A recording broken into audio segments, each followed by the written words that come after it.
안녕하세요, 앵지 유니버스입니다. 오늘은 바로 얼마 전 2025년 11월에 발표된 따끈따끈한 VLA 논문을 리뷰해보려고 합니다. 작년부터 지속적으로 관련 기술의 발전 과정을 채널의 논문 리뷰 영상을 통해서 팔로우업하고 있는데요. 사람의 말을 알아듣고 눈으로 상황을 보고 행동까지 스스로 만들어내는 로봇이 사실 일반 대중들이 기대하는 진짜 로봇의 모습일 것입니다. 개인적으로 앞으로 로봇 기술이 나아가야 할 방향과 맞다고 생각하고 또 굉장히 빠르게 발전하고 있지만 여전히 VLA는 완성된 기술이라고 보기엔 해결해야 할 문제들이 많이 남아있는 영역이기도 합니다. 몇 가지 문제들이 있지만 그중 대표적인 문제를 꼽아보자면 잘 정제된 성공 데이터에서 벗어나면 모델의 성능이 급격히 저하된다는 점을 예로 들 수 있습니다. 그렇다면 이 한계는 어떻게 극복할 수 있을까요? 오늘 소개할 논문 파이 0.6 A VLA that learns from experience가 바로 그 해답을 제시하고 있어서 오늘 소개를 위해 가지고 왔습니다. 뒤에서 자세히 살펴보기 전 핵심만 먼저 간략하게 요약을 해보면 기존 VLA 모델들은 어떻게 하면 사람의 행동을 완벽하게 복제할까에 많은 부분 초점이 맞춰져 있었습니다. 소위 비헤이비어 클로닝이라고 부르는 방식인데요. 하지만 이 논문에서는 단순 복제를 넘어 경험을 통해 고정된 모델이 아니라 성장하는 정책으로 전환하는 방법에 대해서 제시하고 있습니다. 기존의 강력한 VLA 모델 위에 강화학습의 아이디어를 결합한 방식인데요. 로봇이 자신의 행동이 잘한 건지 못한 건지를 스스로 판단하고 이를 다시 학습에 반영하는 구조, 즉 Experience Aware VLA를 구현해냈습니다. 지금부터 이 방식이 무엇인지, 무엇이 기존과 바뀌었고 이를 통해 얼마나 성능 향상을 보여줬는지 하나씩 상세하게 파헤쳐 보도록 하겠습니다. VLA 모델은 최근 몇 년 사이 로봇 분야에서 가장 빠르게 확산된 접근 방법이죠. 자연어 명령을 이해하고 시각 정보를 바탕으로 곧바로 행동을 출력하는 구조는 분명 기존에 사용하던 모듈식 파이프라인보다 단순하고 강력해 보였습니다. 실제로 그동안 제 채널을 통해서 소개드렸던 많은 논문 속 VLA 모델들은 데모 데이터만으로도 복잡한 조작 태스크를 수행할 수 있음을 보여주었습니다. 하지만 오늘 소개드릴 파이 0.6 논문은 기존의 VLA의 성과는 대부분 잘 정제된 데모 분포 안에서만 성립한다는 점을 지적하고 있습니다. 먼저 기존 VLA 모델들의 한계에 대해서 지적한 세 가지를 한번 살펴보도록 하겠습니다. 먼저 기존 VLA는 대부분 비헤이비어 클로닝에 기반합니다. 이는 사람이 수행한 성공적인 데모를 그대로 따라하도록 학습하는 방식입니다.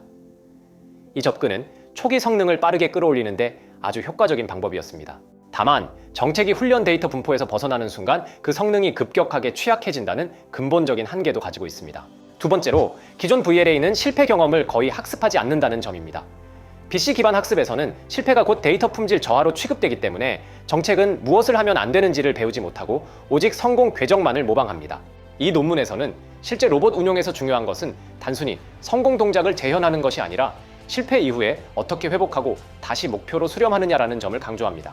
세 번째로 기존 VLA는 장기적인 안정성이 부족하다는 점을 지적하고 있습니다. 짧은 조작이나 단일 행동에서는 높은 성공률을 보일 수 있지만 행동이 누적될수록 작은 오차가 증폭되면서 전체 태스크가 붕괴되는 경우가 빈번하게 발생했습니다. 파이 0.6 논문은 이러한 한계들을 단순히 구현의 문제나 데이터 부족의 문제로 보지 않고 학습 패러다임의 한계라고 지적했습니다. 기존 VLA는 언어 지시를 잘 따르는 모델일 뿐 환경과 상호작용하며 경험을 축적하는 로봇 정책으로 설계되지 않았다는 것입니다.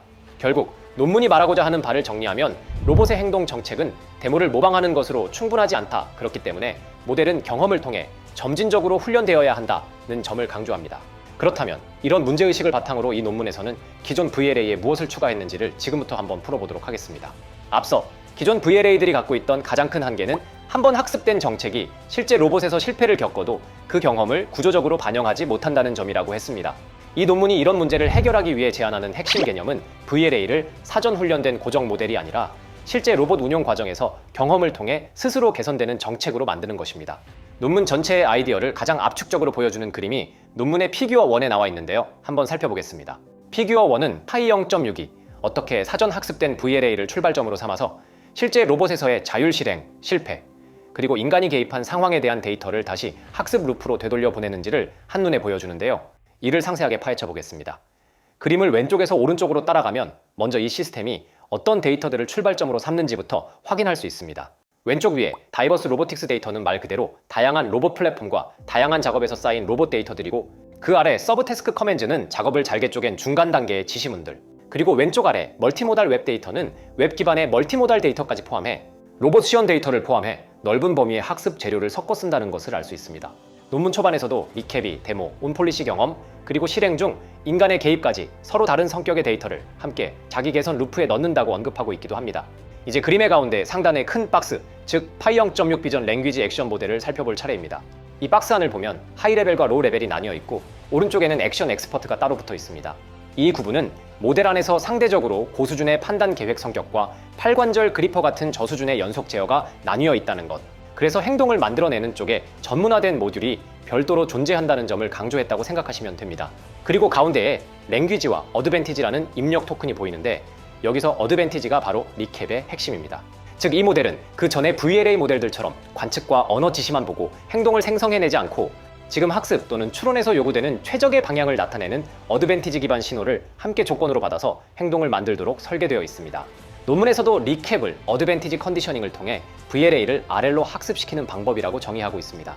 그 다음 그림의 오른쪽을 살펴보면 이 정책이 실제로 무엇을 하며 경험을 쌓는지를 알 수 있습니다. 위쪽에는 Assembling Boxes, Making Espresso Drinks, Folding Diverse Laundry처럼 구체적인 실세계 조작 과제들이 나열되어 있습니다. 이 과제들의 특성은 짧은 조작 한 번으로 끝나지 않고 여러 단계가 이어지고 실패가 중간에 발생할 수 있으며 속도와 안정성 모두가 중요한 장시간 태스크를 해결해야 할 핵심 과제라고 보고 있음을 알 수 있습니다. 이번엔 가운데 아래에 있는 밸류 펑션 박스로 넘어가 보겠습니다.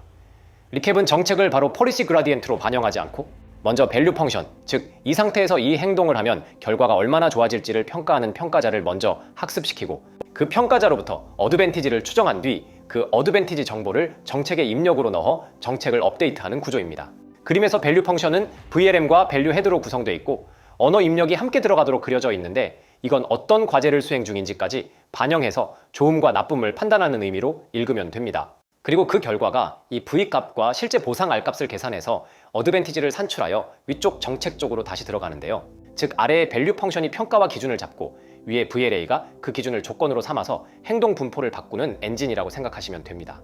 마지막으로 이 그림의 가운데 오른쪽에 있는 원형 고리 리캡과 그 아래 길게 깔린 막대 RL 트레이닝 인터벤션스 앤 라벨링 이 전체 루프의 순환을 완성시키는 역할을 하는데요. 상단 정책에서 나온 롤아웃, 즉 로봇의 자율 실행 결과들이 쌓이고 그 과정에서 실패가 생기거나 미묘한 실수가 보이면 인간이 중간에 개입해 교정하거나 최소한 이번 에피소드가 성공이었는지 실패였는지와 같은 레이블을 달아줍니다. 이렇게 모인 데이터가 다시 RL 트레이닝으로 들어가고 RL 트레이닝의 결과물은 다시 밸류 펑션을 더 정확하게 만들고 그 밸류 펑션이 만든 어드밴티지 신호가 위의 정책을 다시 개선하는 입력으로 들어가면서 성능이 한번 업데이트되는 구조라고 보시면 됩니다. 이 부분은 확실하게 감을 더 잡기 위해서 예를 들어서 한번 설명하는 것이 좋을 것 같습니다. 로봇이 에스프레소를 만드는 작업을 수행한다고 가정해 보겠습니다. 먼저 현재 시점의 정책, 즉 피규어 1 상단에 있는 VLA 정책이 로봇에 배포가 됩니다. 이 정책은 포터 필터를 잡고 머신에 끼우고 추출 버튼을 누른다 같은 고수준 언어 지시와 카메라 입력을 바탕으로 실제 팔과 그리퍼의 연속적인 움직임을 생성해내는 역할을 할 것입니다. 이때 로봇은 사람이 옆에서 일일이 조종하지 않아도 스스로 작업을 끝까지 수행해 보는데 이 한 번의 자율 실행이 바로 그림에서 말하는 롤아웃 하나에 해당합니다. 하지만 실제의 환경에서는 완벽하게 성공하지 않는 경우가 많을 것입니다. 예를 들면 로봇이 포터 필터를 잡긴 했지만 각도가 살짝 어긋나서 머신에 제대로 체결되지 않았다고 가정해 보겠습니다. 이 경우 로봇은 계속 힘을 주다가 시간을 낭비하거나 아예 실패로 끝날 수도 있습니다. 이런 상황이 발생하면 사람이 중간에 개입해서 이 각도가 아니다라며 직접 포터 필터를 살짝 바로 잡아주거나 혹은 개입 없이 작업이 끝난 뒤에 이번 시도는 실패였다 혹은 부분적으로는 맞았지만 결과적으로 좋지 않았다 등의 레이블을 달아줄 수도 있습니다. 이렇게 해서 한 번의 에피소드에 대해 로봇이 스스로 한 행동의 기록, 즉 롤아웃과 그 결과에 대한 인간의 교정 또는 평가 정보가 함께 쌓이게 됩니다. 중요한 점은 이 데이터가 곧바로 정책을 직접 바꾸는 데 쓰이지는 않는다는 것입니다. 대신 이 정보는 아래쪽의 밸류 펑션, 즉 이 상황에서 이런 행동을 하면 결과가 얼마나 좋았는가를 평가하는 모델을 학습시키는데 먼저 사용됩니다. 밸류 펑션은 여러 번의 에스프레소 시도를 보면서 포터 필터를 잡을 때 이 각도와 이 위치에서 접근한 행동은 대체로 성공으로 이어졌고 반대로 이 각도에서 실패가 잦았다 라는 식의 판단 기준을 점점 더 정확하게 배우게 됩니다. 그리고 이 판단을 바탕으로 각 행동이 이전 정책에서의 행동보다 개선된 선택이었는지 아니면 오히려 나쁜 선택이었는지를 나타내는 어드밴티지 신호를 만들어냅니다. 이제 이 어드밴티지 신호가 다시 위쪽 정책으로 올라갑니다. 다음번에 VLA가 에스프레소 작업을 수행할 때는 이 행동은 이전보다 더 나은 방향이었으니 유지하자. 이 행동은 이전보다 나쁜 선택이었으니 확률을 줄이자라는 기준을 조건으로 받아서 행동을 생성하게 됩니다. 이 과정을 통해 정책은 어떤 선택이 개선에 기여했는지를 중심으로 점진적으로 정교해지게 됩니다. 정리하면 결국 피규어 1이 보여주고 있는 구조는 로봇이 자율적으로 작업을 수행하고 그 과정에서 생긴 실패와 인간의 교정을 가치평가 모델이 먼저 정리해주고 그 평가 결과를 어드밴티지라는 형태로 정책에 다시 주입함으로써 실제 로봇 작업 성능이 한 바퀴씩 안정적으로 올라가도록 만든 학습 루프라고 이해하시면 됩니다. 이 피규어3도 이 논문의 핵심을 잘 담고 있는데요. 그림에 대한 해석은 영상의 뒷부분에서 좀 더 상세하게 다루도록 하고, 여기서는 쉬운 이해를 위해 핵심만 요약해서 살펴보도록 하겠습니다. 파이 0.6은 기존 파이 0.6 VLA 구조 위에 이진화된 어드밴티지, 인디케이터 IT를 조건으로 추가한 형태임을 확인할 수 있습니다. 즉 파이 0.6은 시각 입력, 언어 지시, 로봇 상태 등뿐만 아니라 이 샘플이 정책 개선에 도움이 되는지 여부라는 신호까지 함께 받아 다음 행동을 생성하는 익스피리언스 어웨어 폴리시가 됩니다. 실제 로봇 환경에서는 모든 실행 데이터가 똑같이 학습에 도움이 되지 않습니다. 실패 중에서도 회복에 성공한 실패나 인간 개입으로 겨우 수습된 실패, 의미 없는 실패 등은 모두 성격이 다르기 때문인데요. 파이 0.6은 이 모든 경험을 동일한 행동 결과 쌍으로 취급하지 않고 어드밴티지를 기준으로 학습에 사용할 가치가 있는 경험만을 선별적으로 반영합니다. 이 점에서 파이 0.6은 기존 VLA와 달리 경험을 해석할 수 있는 모델로 진화했다고 볼 수 있습니다. 요약하면 파이 0.6의 핵심 아이디어는 VLA를 실제 세계에서 스스로 성장할 수 있는 구조로 재설계했다는 점에 있습니다. 그리고 이 구조적인 변화가 이후 논문의 실험 파트에서 보여주고 있는 성공률과 처리량의 큰 차이로 이어지게 됩니다. 파이 0.6 논문에서 강조하는 점은 이 접근 방법이 기존의 비헤이비어 클로닝 위에 실제 경험 기반 학습을 단계적으로 얻는 구조를 취하고 있다는 점인데요. 이 흐름은 앞서 상세하게 살펴본 피규어1의 학습 파이프라인을 따라가면 더욱 명확하게 알 수 있었습니다. 파이 0.6은 먼저 대규모 오프라인 데이터로 사전 학습된 VLA, 여기서는 파이 0.6의 초기 버전, 오프라인 RL Pre-trained VLA를 준비합니다. 이 사전 학습 단계에서는 웹 기반 비전 언어 데이터와 다양한 로봇 데이터가 함께 사용되며 이 과정에서 정책과 함께 밸류 펑션도 동시에 학습됩니다. 이 점이 굉장히 중요한데요. 파이 0.6에서 밸류 펑션은 이후 전체 학습 루프를 관통하는 핵심 구성 요소이기 때문입니다. 그럼 특정 타깃 작업에 대해 학습을 진행하는 과정을 단계별로 살펴볼까요? 논문에 나와 있는 알고리즘 2를 살펴보면 정책 업데이트와 밸류 펑션 업데이트가 항상 쌍으로 반복된다는 점을 확인할 수 있습니다. 그럼 알고리즘 1에 대해서도 순서대로 차근차근히 한번 살펴보도록 하겠습니다. 알고리즘 1의 1단계와 2단계는 파이 0.6 학습의 출발점 설정에 해당합니다. 먼저 대규모 멀티태스크 데모 데이터셋을 이용해 밸류 펑션과 폴리시를 사전 학습합니다. 2단계에서 중요하게 보고 넘어가야 할 점은 정책뿐 아니라 밸류 펑션 역시 동일한 데이터로 함께 초기화된다는 것입니다. 이렇게 학습된 밸류 펑션은 이후 단계에서 행동의 질을 판단하는 기준으로 사용됩니다. 3단계에서는 타깃 태스크 L에 대한 초기 데이터셋 DL을 준비합니다. 여기에는 해당 작업에 대한 인간 데모가 포함되며 이 시점까지의 학습은 여전히 기존 VLA의 학습 방식과 크게 다르지 않습니다. 4단계와 5단계는 타깃 태스크에 맞춘 초기 정책 파이 제로 L을 만드는 과정입니다. 여기서도 폴리시와 밸류 펑션이 함께 미세 조정되는데 논문에서는 이 단계를 슈퍼바이스드 파인 튜닝에 해당하는 안정화 단계라고 표현하고 있습니다. 이 단계에서 어드밴티지 인디케이터 LT를 항상 참으로 두어 모든 샘플을 학습에 사용하도록 합니다. 자, 이제 여기서부터가 진짜 집중해서 봐야 할 부분입니다. 이 논문 파이 0.6의 핵심인데요. 알고리즘의 6단계부터 10단계는 실제 로봇에서의 경험을 활용한 반복적인 정책 개선 루프입니다. 7단계에서 현재 정책 PyK-1L을 실제 로봇에 배치해 자율 실행 데이터를 수집합니다. 이 과정에서 일부 에피소드는 완전히 자율로 수행되고 일부는 인간 전문가가 개입해 실시간 교정을 제공합니다. 이렇게 수집된 데이터는 기존 DL에 누적됩니다. 그 다음 8단계로 넘어가면 여기서는 지금까지 누적된 데이터셋을 이용하여 밸류 펑션을 다시 학습합니다. 이 과정은 오프라인 강화 학습의 일부로 볼 수 있습니다. 알고리즘 1에는 구체적인 학습 메커니즘이 생략되어 있어 이해를 돕기 위해 약간의 부연 설명이 좀 더 필요할 것 같은데요. 여기서 밸류 펑션은 현재 상태에서 수행한 행동이 성공까지 얼마나 효율적으로 이어지는지를 예측하도록 학습된다고 했습니다. 논문에서는 이를 위해 성공까지 남은 시간을 기준으로 가치를 산정합니다. 즉 단순히 성공 실패뿐만 아니라 얼마나 빨리 성공했는지까지 수치적으로 평가하여 더 효율적인 행동에 높은 가치를 부여하는 것입니다. 이 학습 과정은 로봇이 환경과 실시간으로 상호작용하며 학습하는 온라인 강화 학습과 달리 이미 수집된 자율 실행 데이터와 인간 개입 데이터를 기반으로 이루어집니다. 로봇이 자율적으로 수행한 롤아웃 데이터에는 성공과 실패가 섞여 있으며 로봇은 이 기록을 통해 자신의 행동이 초래한 결과를 복귀합니다. 반면 인간 전문가가 개입한 데이터는 전문가의 의도가 반영된 것이므로 논문에서는 이를 항상 긍정적인 결과를 낳는 행동으로 간주하여 학습에 활용합니다. 정리하면 8단계는 누적된 데이터를 통해 어떤 행동이 목표 달성에 더 효율적인가를 판단하는 기준, 즉 밸류 펑션을 정교화하는 과정입니다. 이어지는 9단계에서는 이 갱신된 기준을 바탕으로 정책 업데이트가 이루어집니다. 이때 사용되는 핵심 기법이 어드밴티지 컨디셔닝입니다. 정책 네트워크가 행동의 우수성 정보를 조건으로 함께 입력받아 학습하는 방식입니다. 학습 시에는 행동의 결과가 좋았는지 나빴는지에 대한 어드밴티지 정보를 함께 학습하고, 나중에 추론 시에는 이 조건값을 높음으로 설정하여 로봇이 학습한 경험 중 우수한 행동만을 생성하도록 유도합니다. 여기서 잠깐, 이 과정을 언뜻 보면 저장된 데이터를 가지고 학습을 하고 있으니 일반적인 지도 학습과 똑같아 보이는데 왜 강화 학습이라고 부르는 거지? 라고 생각할 수 있습니다.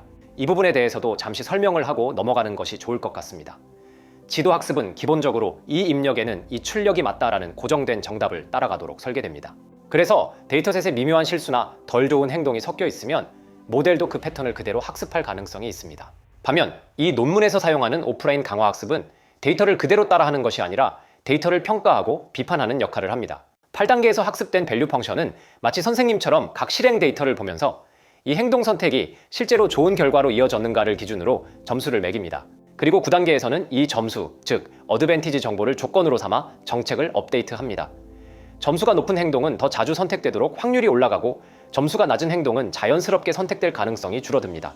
이 덕분에 로봇은 데이터셋에 포함된 엉성한 동작이나 실패한 경험을 그대로 따라하는 것을 넘어서 이건 결과가 안 좋았으니 줄이고 이건 결과가 좋았으니 강화하자라는 기준을 스스로 만들어갈 수 있습니다. 그 결과로 원본 데이터에 포함된 전문가 시험보다도 더 안정적이고 뛰어난 성능으로 발전할 수 있게 됩니다. 이 6에서 9단계의 루프가 K번 반복되면서 각 반복마다 정책은 더 많은 실패 사례와 회복 동작을 포함한 경험을 축적하게 됩니다. 이렇게 완성된 정책이 논문에서 말하는 최종 파이 0.6 모델입니다. 이 구조 덕분에 파이 0.6은 더 많은 데이터를 단순히 학습한다가 아니라 경험의 질에 따라 학습 강도를 조절하는 정책이 되는 것입니다. 자, 그럼 이번에는 파이 0.6이 어떻게 행동을 생성하는지에 대해서 살펴볼 차례인 것 같습니다.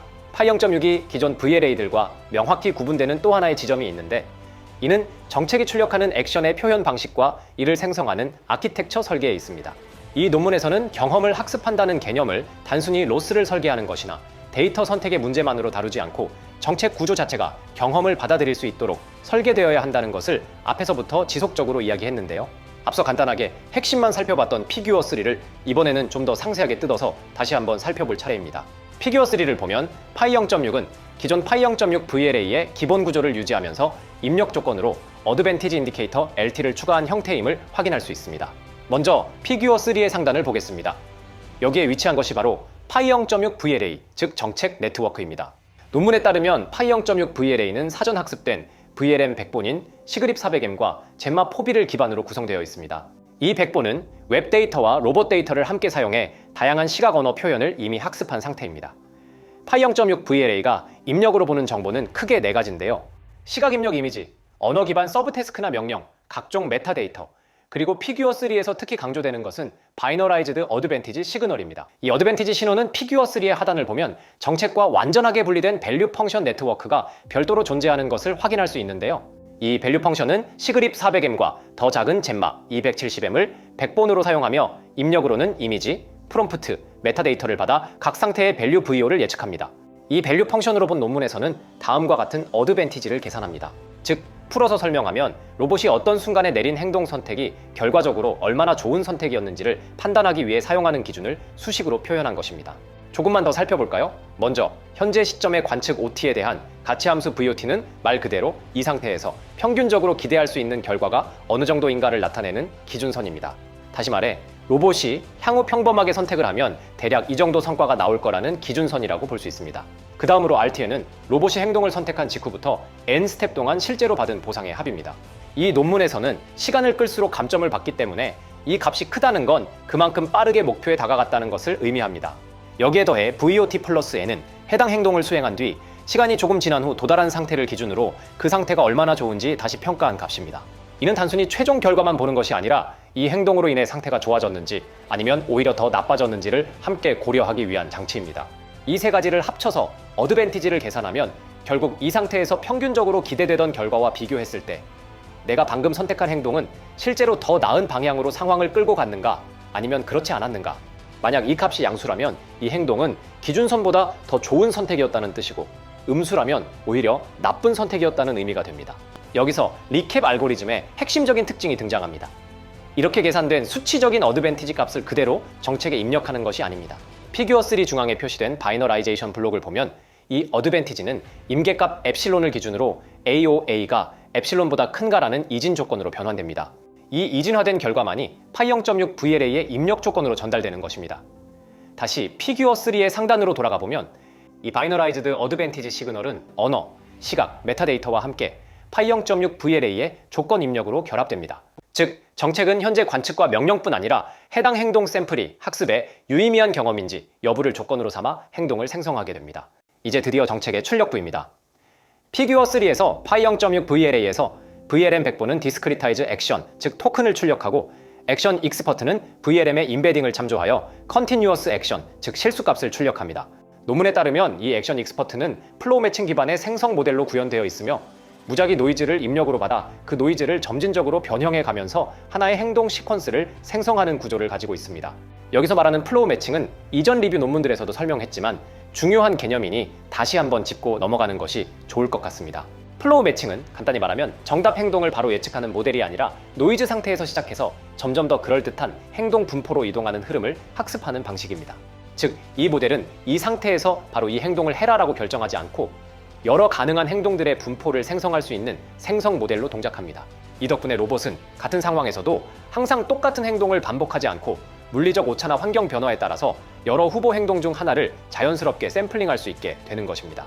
실제 로봇 제어에서는 행동 공간이 연속적이고 작은 차이 하나가 성공과 실패를 가르는 경우가 많습니다. 플로우 매칭 기반 액션 익스퍼트는 이런 연속적인 행동 공간을 확률 분포로 다룰 수 있기 때문에 이전처럼 룰 베이스의 단일한 정답 행동을 만드는 방식보다 훨씬 안정적인 실행을 가능하게 합니다. 그리고 한 가지 더 봐야 할 중요한 설계 포인트는 바로 스탑 그레디언트입니다. 이 액션 익스퍼트를 학습시킬 때 발생하는 그레디언트가 거대 VLM 백본으로 역전파되어 백본을 망가뜨리는 것을 막기 위해 스탑 그레디언트를 씁니다. VLM 백본은 언어와 이미지를 이해하는 일반적인 능력을 유지해야 하는데 로봇팔 제어 학습에 너무 과적합되면 그 능력을 잃을 수 있기 때문입니다. 그래서 논문에서는 행동을 생성하는 역할과 행동의 질을 평가하고 개선 방향을 학습하는 역할을 분리했고 액션 익스퍼트는 안정적인 행동 분포를 제공하는 고정된 생성기로 밸류 펑션과 폴리시 쪽에서만 학습이 일어나도록 구조를 나눠둔 것입니다. 정리를 한번 해볼까요? 파이 0.6의 정책은 밸류 펑션이 해석한 경험에 질을 이진화된 조건 신호의 형태로 받아들이고 그 조건에서 확률적 행동 분포를 생성합니다. 이렇게 정책과 가치 평가를 명확히 분리한 구조가 파이 0.6이 기존의 VLA와 달리 실제 로봇 환경에서 경험을 누적하며 안정적으로 개선될 수 있는 핵심 설계라고 생각하시면 됩니다. 이번에는 피규어4를 한번 살펴보겠습니다. 지금 보시는 피규어4는 파이 0.6 논문에서 학습된 밸류 펑션이 실제 로봇 실행 중 어떤 판단을 내리고 있는지를 가장 직관적으로 보여주는 그림입니다. 앞서 밸류 펑션은 현재 행동이 목표 성공에 얼마나 가까워지고 있는지를 예측하는 역할을 한다고 했습니다. 좀 더 정확하게 표현하면 밸류는 태스크 성공까지 남은 스텝 수를 예측한 값이며 이를 태스크 최대 길이로 정규화해서 값의 범위를 -1, 0으로 맞춰줍니다. 여기서 0은 성공적인 태스크 완료를 의미합니다. 피규어4에서는 이러한 밸류 펑션의 출력을 두 가지 대비되는 실행 사례를 통해 보여줍니다. 먼저 왼쪽 부분을 살펴보면 폴드 런드리, 즉 빨래를 접는 태스크가 성공적으로 완료된 에피소드입니다. 위쪽에는 시간 흐름에 따라 로봇이 수행한 실제 이미지 프레임들이 나열되어 있고 아래에는 동일한 시간축에 대해 밸류 펑션의 출력이 곡선으로 표시되어 있습니다. 이 에피소드에서 주목할 부분은 중간에 로봇이 셔츠를 접는 과정에서 왼팔이 셔츠를 다시 구기면서 명백하게 실수 동작이 발생하는 구간입니다. 이 구간이 피규어4에서 붉은색 영역으로 표시되어 있습니다. 이때 밸류 펑션의 출력은 즉각적으로 값이 감소합니다. 즉, 밸류 펑션은 지금의 행동이 성공으로부터 멀어지고 있다는 판단을 내리고 있는 것입니다. 하지만 이후 로봇이 동작을 교정하고 셔츠를 다시 접는 데 성공하면서 피규어4의 초록색 영역에서 보듯 밸류는 다시 상승하게 됩니다. 이를 통해서 밸류 펑션이 단순히 성공 여부만 보는 것이 아니라 회복 동작과 진행 속도까지 함께 평가하고 있음을 알 수 있습니다. 이번에는 그림의 오른쪽 부분도 함께 살펴볼까요? 여기는 오픈 프리지 앤드 테이크아웃 워터 필터라는 조작 태스크에 실패한 에피소드입니다. 초반부에서 로봇은 냉장고 문을 여는 데 성공합니다. 이 구간에서는 밸류가 명확히 상승하며 피규어4에서 초록색 영역으로 표시되어 있습니다. 하지만 이후 로봇이 물 필터를 꺼내는 과정에서 필터를 넘어뜨리는 치명적인 실패 동작이 발생합니다. 이 시점 이후 밸류는 회복되지 않고 전체 에피소드가 실패로 끝나게 됩니다. 여기서 중요하게 보아야 할 점은 밸류 펑션이 실패 동작이 발생하는 순간부터 이미 진행이 정체되거나 악화되고 있음을 인식하고 있다는 점입니다.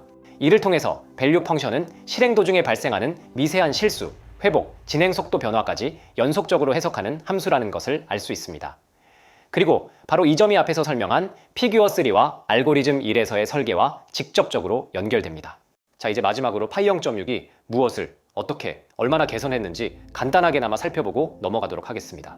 이 논문에서는 리캡이라는 학습 프레임워크가 실제 로봇 작업 성능을 얼마나 개선하는지를 검증하기 위해 3가지 현실적인 장기 작업을 실험 대상으로 설정했습니다. 피규어2와 피규어6을 보면 실험 과제는 크게 세탁물 접기, 박스 조립, 에스프레소 제조로 구성되어 있고 모두 실제 환경에서 수분 이상 수행되는 복잡한 작업들입니다. 실험에 사용된 로봇은 피규어5에 나와 있듯 양팔을 가진 실제 로봇 시스템이고 양손 그리퍼와 다중 카메라 입력을 기반으로 VLA 모델이 직접 동작합니다. 그리고 피규어7과 피규어8에서 보듯 저자들은 2가지 핵심 지표를 사용하는데요.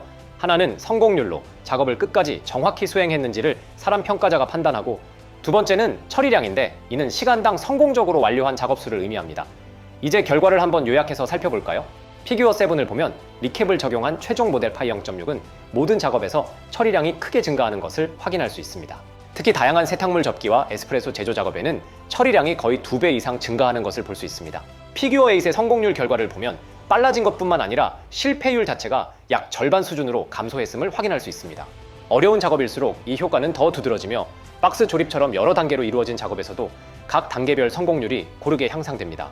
또한 피규어9과 피규어10을 살펴보면 리캡을 여러 번 반복 적용할수록 성능이 계속 개선됨을 확인할 수 있습니다. 자, 그럼 마무리를 해보겠습니다. 오늘 살펴본 파이 0.6 논문을 요약하자면 결국 로봇에게 필요한 데이터는 양보다 질이며 그 질을 판단하는 기준은 로봇 스스로의 경험에서 나와야 한다는 것으로 정리할 수 있을 것 같습니다. 기존의 VLA 모델들이 정적인 데이터셋을 학습하는 모범생에 머물렀다면 파이 0.6은 밸류 펑션과 어드밴티지 개념을 도입해 무엇이 더 나은 행동인지를 스스로 판별하는 능동적인 학습자로 한 단계 업그레이드 되었음을 보여주었습니다. 특히 실험 결과에서 확인했듯 이러한 경험 기반 학습이 장기적인 작업의 안정성과 처리량을 상당 부분 높일 수 있다는 점은 향후 피지컬 AI 연구가 나아가야 할 방향을 아주 구체적으로 제시했다고 생각합니다. 오늘 준비한 영상은 여기까지입니다. 이번 논문 리뷰를 통해 여러분들의 피지컬 AI의 최신 트렌드를 팔로우업하는 데 도움이 되셨기를 바라면서 영상 마치도록 하겠습니다. 지금까지 앵지 유니버스였습니다. 감사합니다.